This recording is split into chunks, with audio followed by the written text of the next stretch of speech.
ప్రకటన గ్రంథం 2వ అధ్యాయం 8 నుండి 11 వరకు. మరి ఈరోజు మనము ఎంచుకున్న దేవుడు మనతో మాట్లాడాలనుకున్న వాక్యము ప్రకటన గ్రంథము 2వ అధ్యాయం 8 నుండి 11 వచనాలు. 8వ వచనం నేను చదువుతాను, అతను 9 సంతోష్ 10 ఇట్లా ఒక్కొక్కరమో చదువుకుంటూ వెళ్దాం. పున్నాలో ఉన్న సంఘపు దూతకు ఇలాగూ వ్రాయము, మొదటివాడును కడపటివాడునై ఉండి మృతుడై మరలా బ్రతికినవాడు చెప్పు సంగతులు ఏవనగా. సంతోష్ చదవండి. నీ శ్రమను నీ దారిద్రతను నేనెరుగుదును, అయినను నీవు ధనవంతుడవే. తాము యూదులమని చెప్పుకొనుచు యూదులు కాక సాతాను సమాజపు వారి వలన నీకు కలుగు దూషణనే నేనెరుగుదును. నీవు పొందబో శ్రమలకు భయపడదు. ఇదిగో మీరు శోధించున్నప్పుడు అపవాది మీలో కొందరిని చెరలో వేయబోచున్నాడు. 10 దినములు శ్రమ కలుగును, మరణము వరకు నమ్మకంగా ఉండు. నేను నీకు జీవకీటమిచ్చదను. సంగములతో ఆత్మ చెప్పు మాట చెవిగలవాడు వినుగాక. ఇందువాడు రెండవ మరణము వలన హాని చేయడు, ఏ హాని చెందడు. చిన్న ప్రార్థన చేసుకుందాం. ప్రేమగల తండ్రి, కృపగల నాయన, నీ బిడ్డలందరినీ బట్టి నేను స్తుతిస్తున్నాను. ఈ దినము నీవు మాకు ఇచ్చిన ఆరోగ్యమును బట్టి నేను స్తుతిస్తున్నాను. నీవు ఇచ్చిన ఆయుష్ని బట్టి స్తుతిస్తున్నాను. నీ వాక్యం ద్వారా అనేక సత్యాలు మాకు నేర్పించండి. నేర్చుకున్న సత్యమును మర్చిపోకుండా మా హృదయంలో భద్రపరుచుకుంటూ నీ కృపనివ్వండి. యేసునామములో ప్రార్థిస్తున్నాను తండ్రి, ఆమేన్. గడిచిన వారం మనం ఎఫెసీ సంఘమును గురించి చూసాం. ఎఫెసీ ఎక్కడ ఉంది, ఎఫెసీ చరిత్ర ఏంటి, ఎఫెసీలో అపోస్తలుడైన పౌలు చేసిన సేవ ఏంటి అనే సంగతులు చూసాం. ఈరోజు మనం చూడబోతున్న సంఘము స్ఫుర్ణ. పేరు కూడా చిత్రంగా కదా,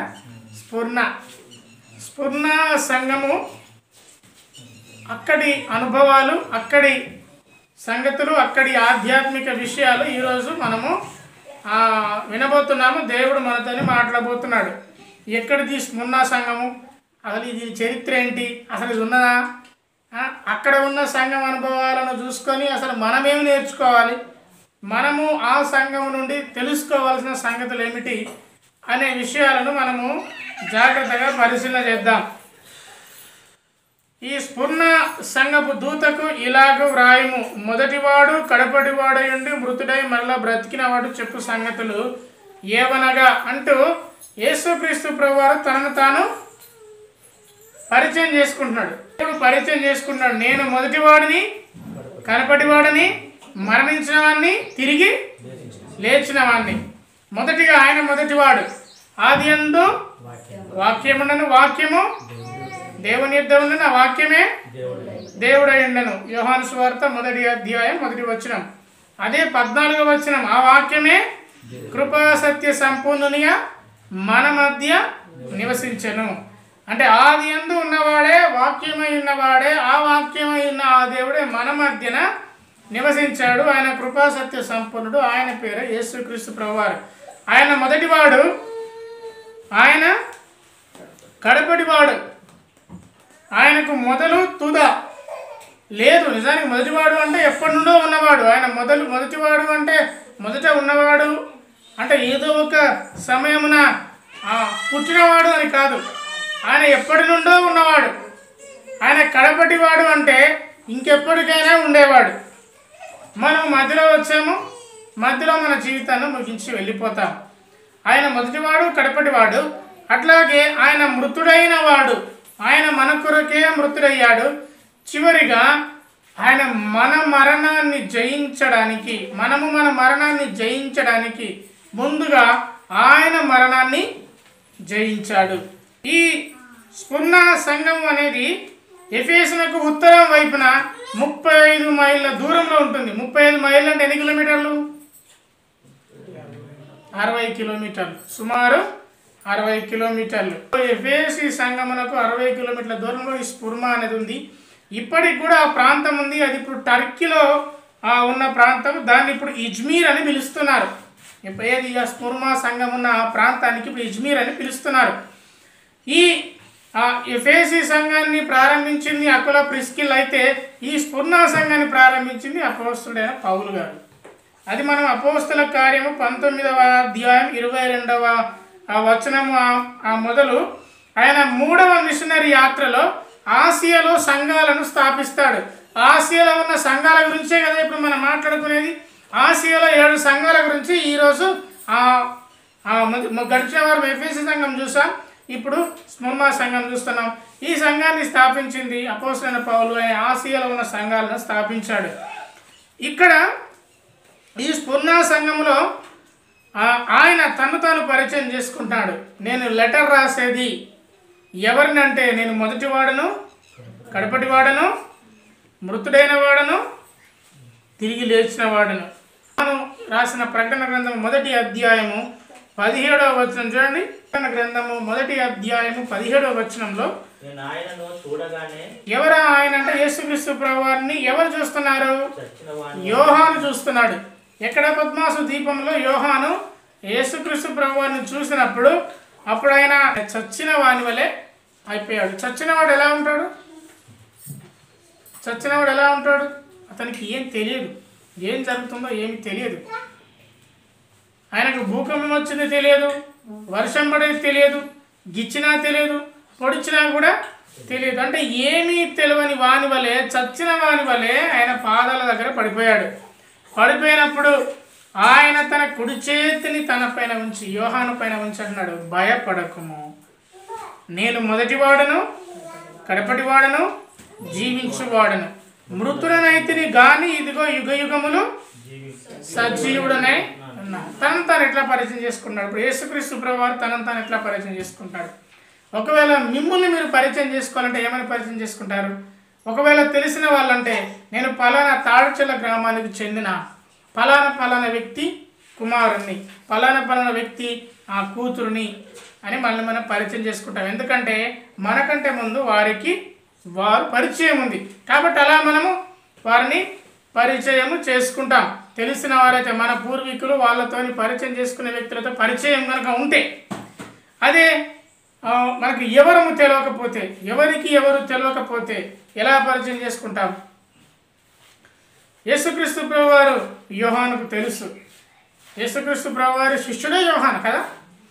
యోహానుకు యేసుక్రీస్తు ప్రభువారు ఎలా పరిచయం చేసుకుంటున్నాడంటే నిజానికి పరిచయం అక్కర్లేదు, కానీ యేసుక్రీస్తు ప్రభువారు ఆరోహణం అయిపోయిన తర్వాత ఆయన మహిమ శరీరాన్ని ధరించుకున్నప్పుడు అప్పుడు యోహానుకు యేసుక్రీస్తు ప్రభువారు దర్శనం కలిగినప్పుడు చచ్చిన వాని వలె అయిపోయాడు. దర్శనం అంత గొప్పగా అంత తీవ్రంగా ఉంటుంది. ఈ కాలాన్ని అందరు దర్శనం పొందేటోళ్ళే, మనకెవరికి లేదు ఆ దర్శనాలు. ఎందుకంటే మనకు బైబిల్ ఉన్న దర్శనం సరిపోతుంది, ఇక పక్క దర్శనాలు ఏం అవసరం లేదు, ఇది సరిపోతుంది. దేవుని యొక్క దర్శనం కలిగినప్పుడు చచ్చిన వాని వల్ల యోహాను అయిపోయాడు. ఆయన పద్మాసు దీపంలో ఎందుకోసం ఉన్నాడు? యేసుక్రీస్తు సువార్తను ప్రకటిస్తుంటే డొమిషియన్ అనే చక్రవర్తి అతన్ని పద్మాసు దీపంలో వేశాడు. ఆ పరిస్థితుల డొమిషియన్ కాలంలో క్రీస్తు శకము 96వ సంవత్సరంలో ఈ డొమిషియన్ చక్రవర్తి అనేవాడు ఒక చట్టం చేశాడు. చరిత్రలో మనకు ఉంటుంది.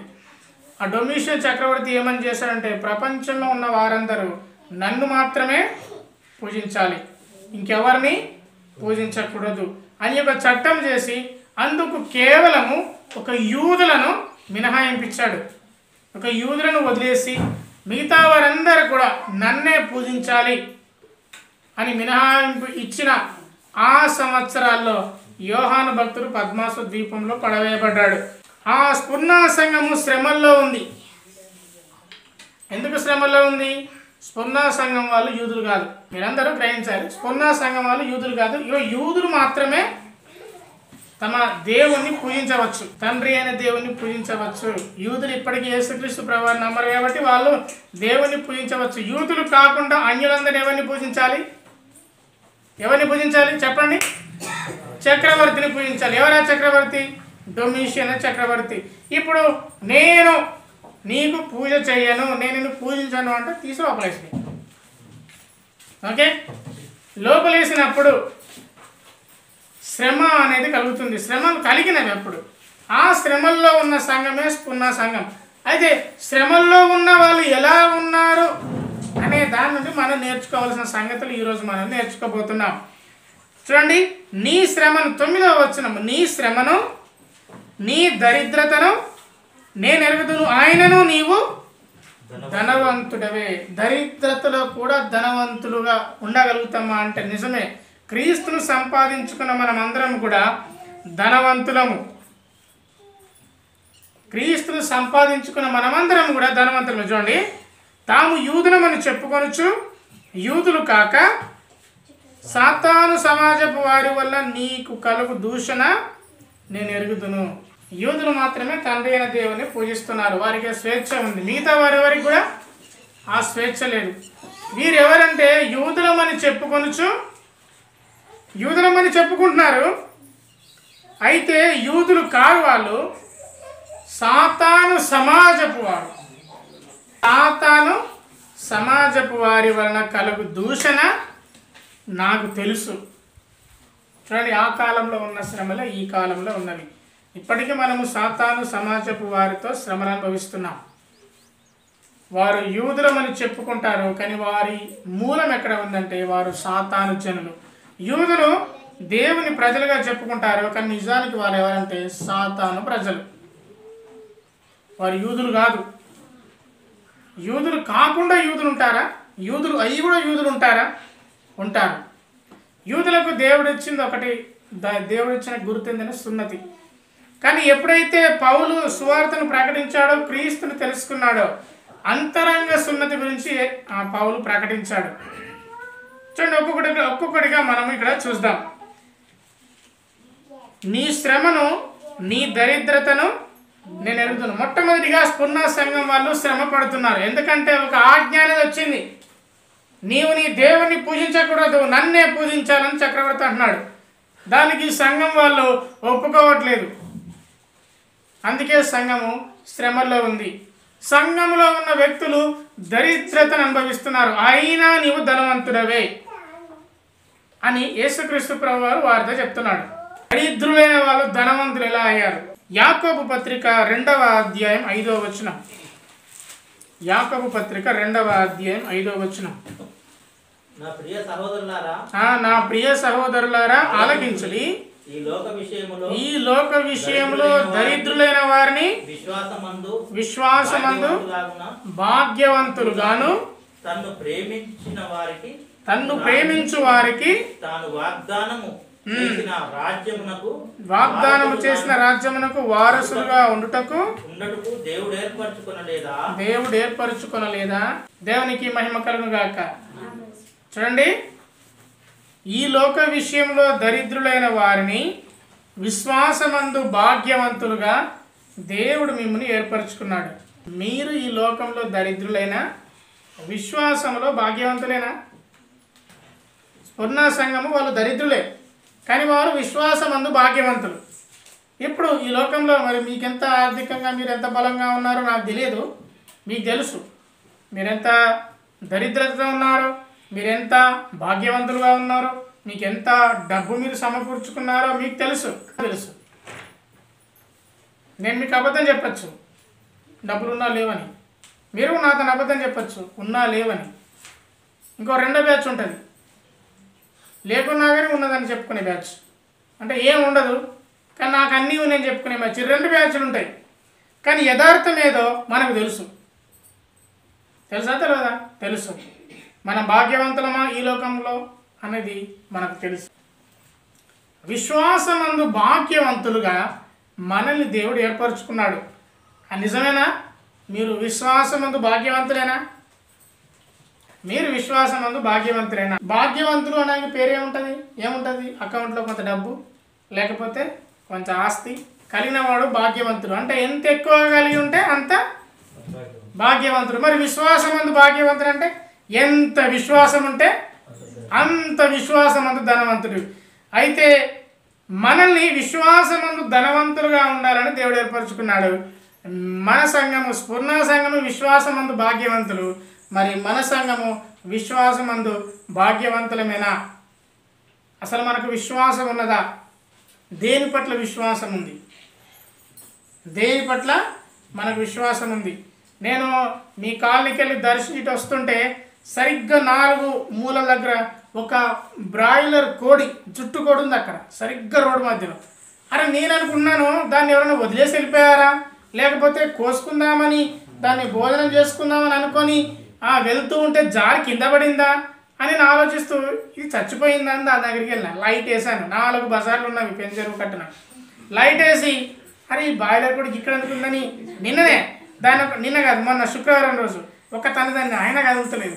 ఏంది ఇది కదులుతలేదు, ఇది కావాలని ఇక్కడ పెట్టినా అసలు ఎందుకు ఇట్లా అయింది అని అనుకుంటుంటే ఎస్సీ కాలం నుంచి ఒక ఆయన బండి వేసుకొని వచ్చిండు. బాయిలర్ కూడా ఇక్కడనే ఉంది, ఎందుకు ఇక్కడ పెట్టారని నేను అన్నాను. అంటే మా వాళ్ళు కొన్ని విశ్వాసాలు ఉంటాయి. ఏంది ఏముంటుందంటే ఏమైనా జిడ్డు తగలకుండా ఇట్లా చేసి చిట్ట అక్కడ రోడ్డు దగ్గర ఎత్తారంటే మరి దాన్ని ఎట్లా అన్న. ఎట్లా అంటే ఏంది ఏ నమ్మకం పోయి తీసుకొని కోసుకుంటాడు. అది వాని విశ్వాసం. ఎవడు తిప్పేటోని విశ్వాసం. నీ విశ్వాసం సంగతి ఏంది? నువ్వు కూడా తిప్పును నమ్ముతున్నావా? విశ్వాసమందు భాగ్యవంతునిగా ఉన్నావా, దరిద్రునిగా ఉన్నావా? నువ్వు నిజంగా దరిద్రునివే, ఆర్థికంగా దరిద్రునివే, విశ్వాసమందు దరిద్రునివేనా? లేకపోతే ఆర్థికంగా ఎక్కువ ఉండి విశ్వాసమందు దరిద్రంగా ఉన్నావా? నీవు ఎంత డబ్బున్నా కానీ దేవుని వాక్యం చెప్తుంది నువ్వేమి తీసుకొని రాలేదు, ఏమి తీసుకొని పోలేదు. ఈ కాలంలో కొంతవరకు జేబులో డబ్బు ఉండేసరికి కొంత కళ్ళు నెత్తి మీదకి ఎక్కి ఆగపోవచ్చు కొద్ది రోజులు, మళ్ళీ అడవగానే మళ్ళీ కిందికి వస్తావు. ఇప్పుడు ఒకైతే ఉండదు కదా, ఉంటుందా? ఇంతకుముందు నేను ఈ కాంగు కొడుతూ చూసేసరికి చినుకులు పడుతున్నాయి. అదేందో చినుకులు పడతాయి చూసేసరికి ఎండ పడుతుంది. దరిద్రుని కావడానికి ఎంతసేపు పడుతుంది? దేవుని బిడ్డలమందు దేవుని బిడ్డలముగా మనము విశ్వాసమందు మనం భాగ్యవంతులమా ఆలోచన చేసుకోవాలి. అసలు నాకు విశ్వాసం ఉందా? లూకా సువార్త 6వ అధ్యాయము 20వ వచనం. లూకా సువార్త 6:20 నుండి 22 వచనాలు. ధన్యులమయ్యా మేము ఈ ధరలో, ఎందుకంట యేసును మేము కలిగి ఉన్నందున, డబ్బున్నందుకు కాదు, బిల్డింగ్లు ఉన్నందుకు కాదు, ఆస్తులు ఉన్నందుకు కాదు. ఆస్తులన్నీ అరిగిపోతాయి, బిల్డింగ్లన్నీ కూలిపోతాయి. 30 సంవత్సరాలు అయితే ఏదైనా కూలిపోతాయి, ఏదైనా 30 సంవత్సరాలు ఫ్యూచర్. ప్రతిదానికి ఎక్స్పైరీ ఉంటుంది. మనం ఎంత అందంగా ఇల్లు కట్టుకున్నా మహా అయితే 10, 20, 30 ప్రతిదానికి ఎక్స్పైరీ. అంటే చివరి దినం అనేది ఉంది, మనకు ఉంది చివరి దినం. మనము బీదలమే, అయినా మనము ధన్యులం. ఎందుకంటే యేసును మనము కలిగి ఉన్నాం, యేసునందు విశ్వాసాన్ని కలిగి ఉన్నాము. యేసును మనము కలిగి ఉన్నందుకు మనము ధనవంతులము. పరలోక రాజ్యము మీది, దేవుని రాజ్యం మీది. 21వ వచనం చదవండి. ఇప్పుడు ఆకలి కొనుచున్న మీరు ధన్యులు, మీరు తృప్తి పరచబడదురు. ఇప్పుడు ఏడ్చుచున్న మీరు ధన్యులు, మీరు ఆకలి కొనుచున్న మీరందరూ ధన్యులు, మీరు తృప్తిపరచబడతారు. ఇప్పుడు ఏడ్చుచున్న మీరందరూ ధన్యులు, మీరు నవ్వుతారు. ఆనాటి సంఘము, స్ఫుర్మా సంఘం కూడా ఏడుస్తుంది, దరిద్రతను బట్టి శ్రమల్లో ఏడుస్తుంది. ఒకవేళ అట్టి శ్రమలు కాకుండా, అట్టి శ్రమలు లోకం నుండి కాకుండా కుటుంబం నుండి అయినా, ఏ పరిస్థితుల్లో ఉన్నా మీరు శ్రమల్లో ఉన్నా మీరు ధన్యులు. ఒక సమయం రాబోతుంది, మీరు తృప్తిపరచబడకపోయే సమయం రాబోతుంది. ఆకలితో ఉన్న మీకు మీ ఆకలి తీరబోయే సమయం రాబోతుంది, మీరు నవ్వబోయే సమయము రాబోతుంది. ఎందుకంటే మీరు యేసును కలిగి ఉన్నారు, మీరు విశ్వాసమందు భాగ్యవంతులు. ఈరోజు మనము దేవుని శరీరంలో, దేవుని రక్తంలో పాలు పొందబోతున్నాం. మనము పరీక్షించుకొనబోయే సంగతి ఏంటంటే, అసలు నేను విశ్వాసమందు భాగ్యవంతునేనా, విశ్వాసమందు నేను ధనవంతునేనా, అసలు నాకు విశ్వాసం అనేది ఉన్నదా అనే సంగతిని మనం ఆలోచన చేసుకొని పాల్గొనవలసిందిగా మిమ్మల్ని ప్రభునామమున మరి అడుగుతున్నాను. లూకా సువార్త 12వ అధ్యాయం 21వ వచనం. లూకా సువార్త 12వ అధ్యాయం 21వ వచనం. దేవుని ఎడల ధనవంతుడు కాక తన కొరకే సమకూర్చుకొని వాడు అలాగుననే ఉండునని చెప్పాను. దేవుని ఎడల ధనవంతుడు కాక, మనము మనుషులలో ధనవంతులం కావచ్చు. ఫలానా వ్యక్తికి ఏంటంటే అతనికి ఒక కారు ఉంది, అతనికి ఒక బిల్డింగ్ ఉంది, బ్యాంకు బ్యాలెన్స్ ఉంది అని అనుకోవచ్చు. కానీ దేవుని ఎడల మనము ధనవంతులమా? ఈ మాట ఎందుకు అడిగాడంటే, ధనవంతులు అనుకుంటాడ, నా ప్రాణమా తినుము తాగుము సుఖించుము. ప్రాణమా కడుపు నిండా భోజనం ఉంది, మంచి మంచి బిర్యానీ టేస్టీ ఫుడ్ ఉంది, ఈ పూట బాగా తిను. నా ప్రాణమా మంచి మంచి డ్రింక్స్ ఉన్నాయి, తాగుము. ప్రాణమా పీకల్లాగా తాగి మంచిగా పడుకో సుఖంగా ఉండు అని తన ప్రాణంతో తనని చెప్పుకుంటున్నవాడు దేవుడు అంటున్నాడు, వెర్రివాడా, ఈ రాత్రి నీ ప్రాణమును అడుగుచున్నారు, నీవు సిద్ధపరిచినవి ఎవరికి అగును? వెర్రోడా, నువ్వు తాగు తిను సుఖించు అంటున్నావు, నీ సుఖం ఇంతవరకే, నీ ప్రాణాన్ని అడుగుతారు కొంతమంది. మరి నీకు ఇది ఇప్పుడు సిద్ధపరచుకున్నదంతా ఎట్లా? నువ్వు దేవుని దృష్టిలో దరిద్రుడివయ్యా, నీ దృష్టిలో నువ్వు ధనవంతుడివే అని చెప్తున్నాడు అక్కడ. దేవుని దృష్టిలో ధనవంతుడు కాక మిగతా వాటన్నిటినీ అపేక్షించు అని గతి ఇలానే ఉంటుంది. అందుకే ఏదైనా నచ్చినప్పుడు సంతోషపడకండి. ఏదైనా మేలు జరిగినప్పుడు ఓహో ఈ మేలు నాకు అద్భుతంగా జరిగింది, ఇంత మేలు ఇంకేమైనా జరగలేదు, నన్ను మించినోడే లేడని గర్వించకండి. లేకపోతే ఏదైనా దుఃఖం కలిగినప్పుడు కూడా అయ్యో నాకు లేనిది ఎవరికి లేని దుఃఖం నాకే అని దుఃఖించద్దు. ఎందుకంటే బాధపడుతున్న మనము ధన్యులము, హెచ్చింపబడుతున్న మనము ధన్యులమే. ఏది వచ్చినా ఏది పోయినా కానీ స్థిరంగా నిశ్చలంగా ఉన్న సంఘము స్ఫుర్ణ సంఘము మన సంగతి ఏంటి? ఆ 1 తిమోతి పత్రిక 6వ అధ్యాయము 18వ వచనం. 1 తిమోతి పత్రిక 6వ అధ్యాయం 18వ వచనం. వారు వాస్తవమైన జీవమును సంపాదించుకో నిమిత్తం, అంటే దేవుని రాజ్యాన్ని సంపాదించుకోవాలంటే రాబో కాలమునకు మంచి పునాది తమ కొరకు వేసుకొనుచు, రాబో కాలమునకు ఇప్పుడే పునాది వేసుకోవాలి, మేలు చేసేవారు, సత్క్రియలు అను ధనము గలవారు. ధనం అంటే ఏం ధనం? అంటే ఇక్కడ ఎటువంటి ధనం? ఏం ధనం? సత్క్రియలు, మంచి క్రియలు. నీ జీవితాన్ని ఒకసారి తరచు చూసుకుంటే, నీ 30 ఏళ్ళ జీవితమా, నీ 40 ఏళ్ళ జీవితమా, 50 ఏళ్ళ జీవితమా, ఏనాడైనా సత్క్రియలు చేసిన ఆ సమయం కానీ అది కానీ గుర్తేమని ఉన్నదా? అసలు సత్క్రియలు చేసేవారంగా ఉన్నామా? మంచి క్రియలు కేవలం మన ఇంటి కడుపు మనమే, మన ఇంట్లోకే కాదు, నిన్ను వలని పొరుగువాని ప్రేమించు. ఇది కదా దేవుని వాక్యం చెప్తుంది, దేవుడిచ్చిన గొప్ప ఆజ్ఞ. మరి నీ పొరుగువాని కొరకు నువ్వు చేసిన క్రియలేవి? సత్క్రియలేవి? నువ్వు సత్క్రియలు అనే ధనాన్ని సంపాదించుకున్నావా? అసలు ఉన్నదా? నీ అకౌంట్లో ఎంత ఉన్నది డబ్బు? ఏం డబ్బు? ఏం డబ్బు? నోట్ల డబ్బులు కాదు, ఆకుల డబ్బులు కాదు, లేకపోతే కవర్ డబ్బులు కాదు. సత్క్రియలనే ధనం ఎంత ఉంది నీ అకౌంట్లో?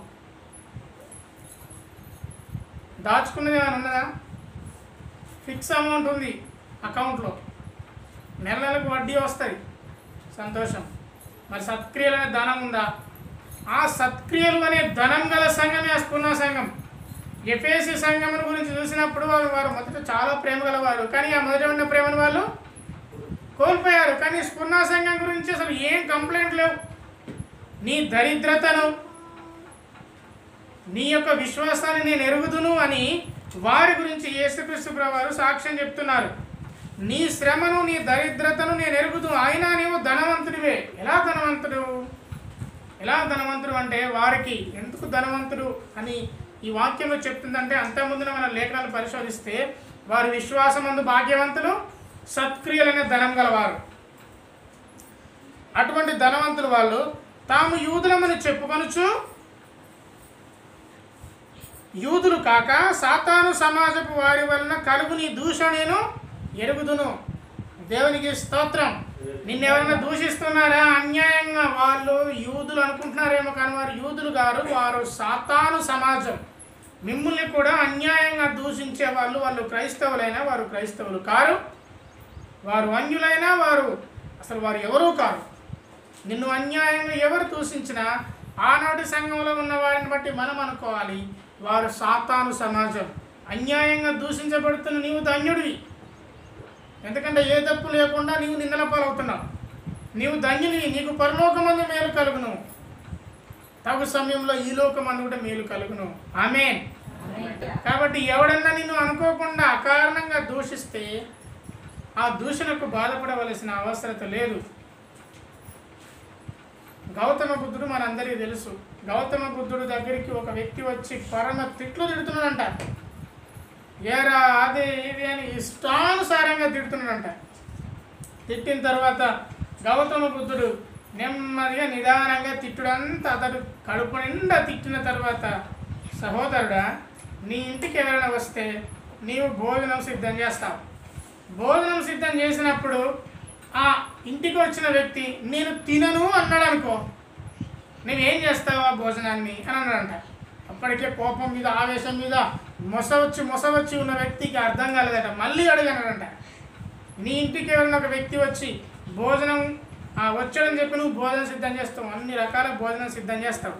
చేసిన తదుపరి అతన్ని భోజనం చేయమనంటే ఆయన నేను భోజనం చెయ్యా అంటాడు. నువ్వు ఏం చేస్తావా భోజనం అంటే ఏం చేస్తావు అంటే నా దగ్గరనే ఉంచుకుంటా అని అంట కదా. అంటే వాడు వద్దంటే ఆ భోజనాన్ని వద్దంటే నీ దగ్గరే ఉంచుకుంటావు.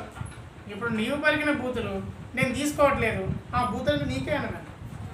అంత ఆలోచన శక్తి, అంత స్థిమితమైన మనస్తత్వం మనం కలిగి ఉండాలి.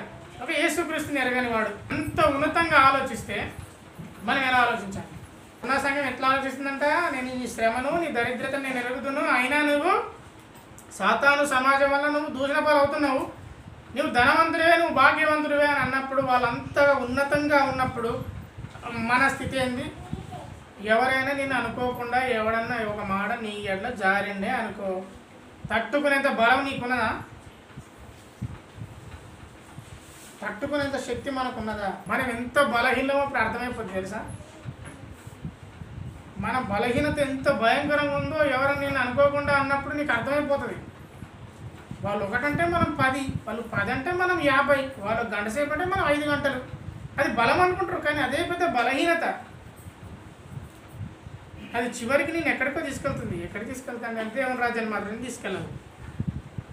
రోమపత్రిక 2వ అధ్యాయం 28-29 వచనాలు. రోమ 2:28-29 వచనాలు. విడుదలైన వాడు వీడు కాడు, శరీరమందు బాహ్యమైన ఉన్నతి కాదు. అయితే అంతరంగమందు యూదుడైన వాడే యూదుడు, మరియు సున్నతి హృదయ సంబంధమైనదై ఆత్మయందు జరుగునదే కానీ అక్షరం వల్ల కలుగునది కాదు. అట్టివానికి మెప్పు మనుషుల వలన కలగదు, దేవుని వలనే కలుగుతుంది. అంటే ఆది సంఘంలో కులపిచ్చుంది, నేను యూదుని, నువ్వు అన్యుని, నాకు సున్నతి ఉంది, నీకు లేదు. ఈ కాలంలో కులపిచ్చుంది. ఇంకెక్కువ ఉంది. మనకు చదువు ఎక్కువ అవుతా అంటే కులపిచ్చి ఎక్కువ అవుతుందా తక్కువ అవుతుందా చెప్పండి అందరూ? ఎక్కువ అవుతుంది. అమెరికా దేశంలో కూడా కుల సంఘాలు ఉన్నాయి. మీ అందరికి వాట్సాప్ ఉంటే మీ కులం మీద మీకు ఒక సంఘం ఉంటుంది, దానికి ఒక గ్రూప్ ఉంటుంది. ఒకప్పుడు లేదు, ఇప్పుడు ఉంది. అర్థం చేసుకోవాలి. కులపిచ్చి పెరుగుతుంది, తగ్గుతలేదు. చదువుకెత్తే ఉన్నమది పోయిందంట. అవును, చదువు చదివేసరికి కులపిచ్చి ఎక్కువైతుంది. నా కులం, నా కులం, నా కులం. ఆనాడు యూదులు కూడా మేము యూదులం, మేము యూదులం, మేము యూదులం అంటే, అర్రే పిచ్చోడా, నువ్వు యూదునివే కానీ అంతరంగమందు నువ్వేదో పుట్టుకతో యూదునివైతే నీకు వచ్చేది ఏం లేదు నానా. నువ్వు అంతరంగమందు హృదయశుద్ధి కలిగి ఉంటే నిజంగా నువ్వు యూదుడివి. అంటే యూదులు అంటే దేవుని బిడ్డ అని ఒకటి ఉంది కదా. యూదులం అంటే మేము దేవుని పిల్లలం అని అనుకునే వాళ్ళు. అవును, దేవుని పిల్లలు కావాలి అంటే అంతరంగం శుద్ధిగా ఉండాలి.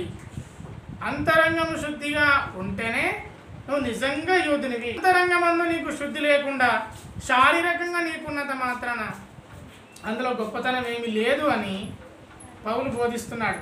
అంటే ఈ మాట ఎందుకు చెప్తున్నట్టే, ఈ స్ఫుర్మా సంఘం అన్య సంఘం కదా. అన్యం అంటే యూదులు కాని సంఘం. వీళ్ళను ఈ యూదులు కష్టపెట్టి మొదలు పెడుతున్నారు. మీరు యూదులు కాదు, మాకు మాత్రం మా దేవుణ్ణి ఆరాధించుకునే స్వేచ్ఛ ఉంది కానీ మీకు లేదు, మీరు చక్రవర్తినే ఆరాధించాలి అని మీరు విర్రవీగుతున్నారు. మాకు మాత్రం మేము ఇష్టానుసారంగా ఉండొచ్చు, మాకు స్వేచ్ఛ ఉంది, మీకు స్వేచ్ఛ లేదు అని చెబుతూ ఆనాటి యూదులు యేసుక్రీస్తు ప్రభువుని చంపినట్టే ఈనాటి యోహాను కాలంలో ఉన్న యూదులు కూడా ఈ స్ఫుర్ణ సంఘాన్ని అతలాకుతలం చేద్దాం అనుకున్నప్పుడు యోహాను ద్వారా యేసుక్రీస్తు ప్రభువారు చెప్తున్న మాట, వారు సాతాను సమాజం.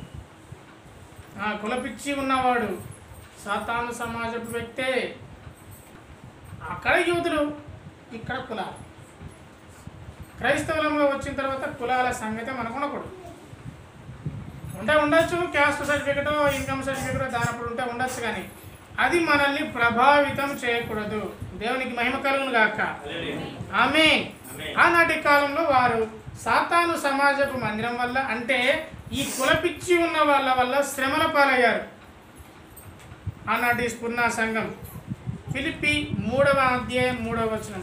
ఫిలిప్పి 3:3 వచనం. ఎందుకనగా శరీరమును ఆస్పదము చేసుకొనక దేవుని యొక్క ఆత్మ వలన ఆరాధించుచు క్రీస్తు యేసునందు అతిశయపడుతున్న మనమే సున్నతి ఆచరించు వారము. ఇప్పుడు చూడండి, క్రీస్తు యేసునందు ఆత్మయందు ఆనందిస్తున్న మనమే నిజమైన సున్నతి పొందిన వారం, కానీ నిజంగా సున్నతి పొందినవారు కారు. అంటే నిజంగా పేరుకు క్రైస్తవులు కాదు, కానీ ఆత్మయందు ఆరాధించుచున్న వారే నిజమైన క్రైస్తవులు. వారికే దేవుని రాజ్యం. ఈ సాతాను సమాజం ఏమనుకుంటుందంటే మేము దేవునికి విధేయత చూపిస్తున్నాం, మా దేవుని ఆరాధిస్తున్నాం అనుకుంటున్నారు, కానీ వారు నిజంగా దేవుని ఆరాధిస్తలేరు. వారు సైతాను విధేయులు. మనము దేవుని విధేయులమా, సైతాను విధేయులమా? మన విశ్వాసమందు భాగ్యవంతులంగా ఉన్నామా? సత్క్రియలు అనే ధనమును కలిగి ఉన్నామా? యోహాను సువార్త 8వ అధ్యాయం 44వ వచనం. ఈ సాతాను విధేయులు ఎలా ఉంటారో ఒక మాట చూపిస్తాను. యోహాను సువార్త 8వ అధ్యాయం 44వ వచనం. మీరు మీ తండ్రి యొక్క అపవాది సంబంధులు, మీ తండ్రి దురాశలు నెరవేర్చగలుగుతున్నారు. సాతాను సంబంధులు ఎలా ఉంటారంటే దురాశ దుఃఖానికి చేటు. ఈ దురాశ కొంతవరకు సంతోషాన్ని ఇవ్వచ్చు, కానీ అది చివరికి దుఃఖాన్ని తీసుకుపోతుంది. మీరు మీ తండ్రి దురాశను నెరవేర్చగోరుచున్నారు. ఆది యందు వాడు నరహంతకుడయుండి సత్యమందు నిలిచిన వాడు కాదు. సాతాను సంబంధులు దురాశతో ఉంటారు. వాళ్ళు సత్యమందు నిలిచేవారు కాదు. వాని యందు సత్యమే లేదు. వాడు అబద్ధం ఆడినప్పుడు తన స్వభావం అనుసరించి మాట్లాడతాడు. వాడు అబద్ధానికి జనకుడు, అబద్ధం కలిగి అంటాడు. దురాశ కలిగి ఉన్నామా? దురాశ కలిగి ఉంటే మీరు సాతాను సంబంధులు. ఒక కుటుంబం నాకు తెలుసు, వారి కుటుంబంలో వారింట్లో టీవీ ఉంది, ఫ్రిడ్జ్ ఉంది, కూలర్ ఉంది, వాషింగ్ మిషన్ ఉంది, అన్నీ అప్పే. వాషింగ్ మిషన్ తెచ్చారు, ఉతుక్కోవచ్చు కదా రోజుకో చేత. ఎవరినో చూసి వాళ్ళని తీసుకొని వచ్చారు. ఫ్రిడ్జ్ ఉంది, అప్పు. కూలర్ ఉంది, అప్పు. ఆయన జీతం 30,000, అప్పులకు కట్టేది 32,000.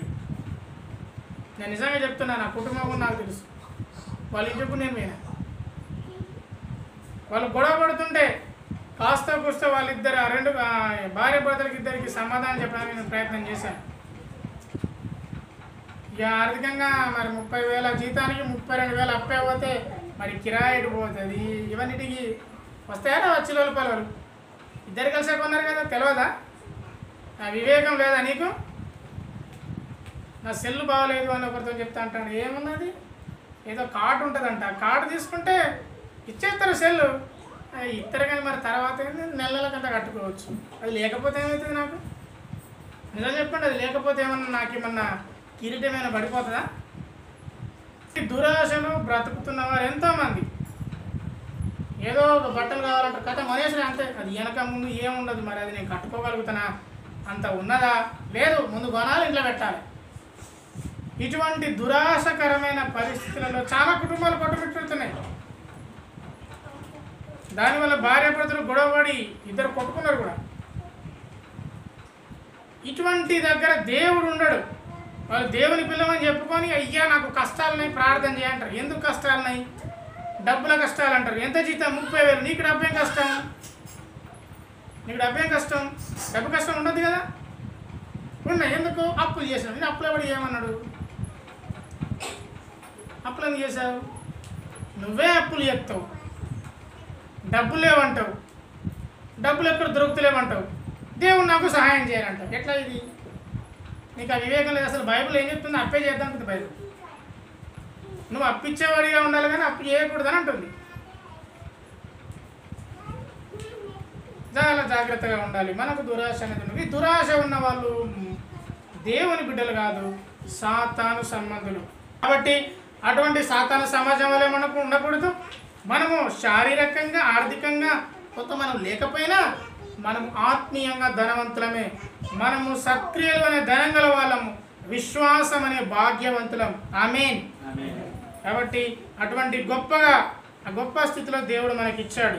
10వ వచనం చదువుతున్నాం చూడండి. ప్రకటన 2:10వ వచనము. ఇదిగో మీరు శోధింపబడినట్లు అపవాది మీలో కొందరిని చెరలో వేయించబోతున్నాడు. 10 దినములు శ్రమ కలుగును, మరణం వరకు నమ్మకంగా ఉండుము. ఎప్పటిదాకా నమ్మకంగా ఉండాలి? మరణం వరకు. ఎంతమంది దేవునికి నమ్మకంగా ఉన్నాం? కొంతవరకు ఈ నమ్మకత్వం కాపాడుకునే వారంగా ఉన్నారు ఈనాటి క్రైస్తవులు. మంచి జరిగినప్పుడే నమ్మకం, చిన్న శ్రమ రావడంతోనే నమ్మకత్వం పోతుంది. నిజానికి వీరు 10 దినాలు మీకు శ్రమ కలుగుతుంది, మీరు నమ్మకంగా ఉండండి. కొంతమందిని మిమ్మల్ని చెరలో వేయించబోతున్నాను, మీరు నమ్మకంగా ఉండండి. మరణం వరకు మీరు నమ్మకంగా ఉండండి. ఆనాటి కాలంలో యేసుక్రీస్తు ప్రభువారు కూడా మనల్ని బలపరిచాడు. మత్తయి సువార్త 10వ అధ్యాయం 28వ వచనం. ఆత్మను చంపనేరక దేహమునే చంపువారికి భయపడకుడి కానీ ఆత్మను దేహమును కూడా నరకంలో నశింపగలవానికి మిక్కిలి భయపడండి. అయ్యా మీరు భయపడకండి, స్ఫురణ సంగమా మీరు భయపడకండి. మీరు కొంతమందిని మీకు జైల్లో వేస్తారు, అది కూడా కేవలము 10 దినాలు మాత్రమే. వారి స్థాయి అంతే. దేవుని బిడ్డలమైన మనకు కూడా దేవుడు కొన్ని శ్రమలను అనుమతింపజేస్తాడు. మరి దేవుని వాక్యం సెలవిస్తున్నట్టుగా శోధన ప్రతి ఒక్కరికి కలుగుతుంది, శోధన సహించువాడు ధన్యుడు. మీరు మీరు సహింపగలిగినంతకంటే ఎక్కువ శోధన ఆయన మీకు అనుమతింపచేయడు. మీకు ఒకవేళ శోధన ఉంటే, మీకు ఏదైనా శోధనతో బాధపడితే మీరు సహింపగలిగినంత వరకే ఆ శోధన దేవుడు మీకు అనుమతింపజేస్తాడు. మీరు మనుషులకు భయపడాల్సిన అవసరం లేదు, ఎందుకంటే మనుషులు మీ శరీరాన్ని మాత్రమే చంపుతారు. కానీ దేవునికి భయపడాలి, ఎందుకంటే ఆయన శరీరాన్ని చంపగలడు, ఆత్మను కూడా చంపగలడు. మరి దేవునికి భయపడ్డ సంఘము స్ఫురణ సంఘము, వాళ్ళు దేవునికి భయపడుతున్నారు, వాళ్ళు మనుషులకు భయపడతలేరు. లూకాసు వార్త 12వ అధ్యాయం 32వ వచనం. లూకాసు వార్త 12వ అధ్యాయం 32వ వచనం. ఇది మన గురించి అనుకోండి, ఇది మన సంఘానికి అనుకోనండి. చిన్న మంద భయపడకుడి, మీకు రాజ్యం అనుగ్రహించుటకు మీ తండ్రికి ఇష్టమైంది. మనమందరం ఒక చిన్న మందగా కూడి ఉన్నాము. మనము భయపడవలసిన సంగతులు ఏమీ లేదు. ఆర్థిక పరిస్థితికి, అనారోగ్య పరిస్థితికి, రోగాలకు, ఇంకా దేనికైనా మనం భయపడవలసిన అవసరం లేదు, ఎందుకంటే దేవుని రాజ్యమే మనకు అనుగ్రహించబడుతుంది. యోహాను సువార్త 16వ అధ్యాయము 33వ వచనం. నాయందు మీకు సమాధానం కలుగునట్లు ఈ మాటలు మీతో చెప్పుచున్నాను. లోకంలో మీకు శ్రమ కలుగును, ఆయనను ధైర్యము తెచ్చుకొనండి. ధైర్యం కలిగిన సంఘము స్ఫురణ సంఘం. వారికి శ్రమ కలుగుతుందని దేవుడు ముందే హెచ్చరించాడు. మరి యేసుక్రీస్తు వారు ముందే హెచ్చరించాడు, లోకమందు మీకు శ్రమ కలుగుతుంది, మీరు ధైర్యము తెచ్చుకోండి. శ్రమ రాగానే ధైర్యం కోల్పోయిన చాలామంది వారు మనకు తెలుసు. వారికి మనం ధైర్యం చెప్పాల్సి వస్తుంది. హెబ్రీ పత్రిక 13వ అధ్యాయం 5-6 వచనాలు. హెబ్రీ పత్రిక 13వ అధ్యాయం 5-6 వచనాలు. పత్రిక 13:5-6 వచనాలు. ధనాపేక్ష లేని వారే మీకు కలిగిన వాటితో తృప్తి కలిగిండుడి. నిన్ను ఏమాత్రము విడువను, నిన్ను ఎడబాయనని ఆయనే చెప్పాను కదా. కాబట్టి ప్రభువు నాకు సహాయుడు, నేను భయపడను, నరమాత్రుడు నాకు ఏమీ చేయగలడు. దేవుని బిడ్డలంగా మనం ఎవరికి భయపడవలసిన అవసరత లేదు. ప్రభువే మనకు సహాయం చేసేవాడు. ఆనాటి కాలంలో దానియేలును తీసి సింహం బోన్లో వేసినప్పుడు ఆయన సింహాలకు భయపడలేదు. దానియేలు సహచరులైన షద్రక్ మేషక్ అబేద్నెగోలు అగ్నిగుండంలో వేసినప్పుడు వారు అగ్నిగుండంకు భయపడలేదు.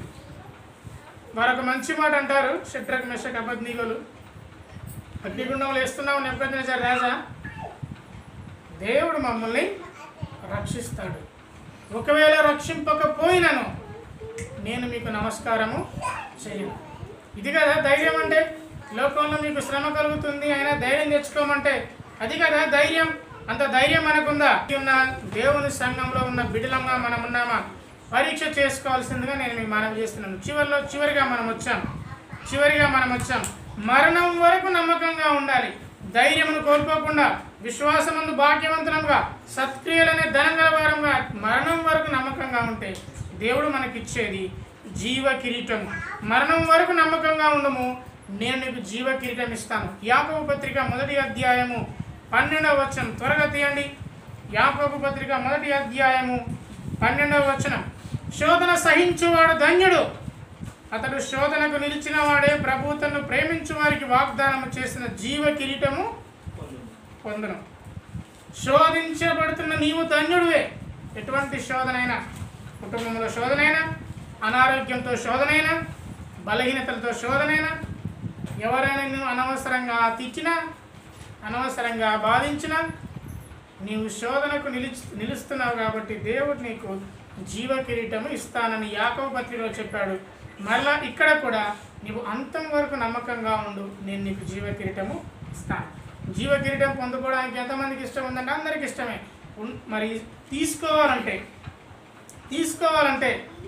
అంతం వరకు నమ్మకంగా ఉండాలి, శోధనను సహించాలి. పరుగు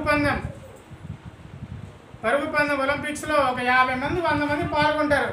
అందరికీ కూడా ఒకటే మెడల్ నేను కొట్టాలని, కానీ ఒక్కడే గెలుస్తాడు. కానీ ఆ పరిగెత్తే వాళ్ళందరూ కూడా ఆ ఒక్కని నేనే కావాలని అనుకుంటారు. అట్లాగే మనం కూడా ఆ జీవ కిరీటాన్ని పొందాలంటే ఈ పరుగు పందెంలో మనం ఉన్నాం.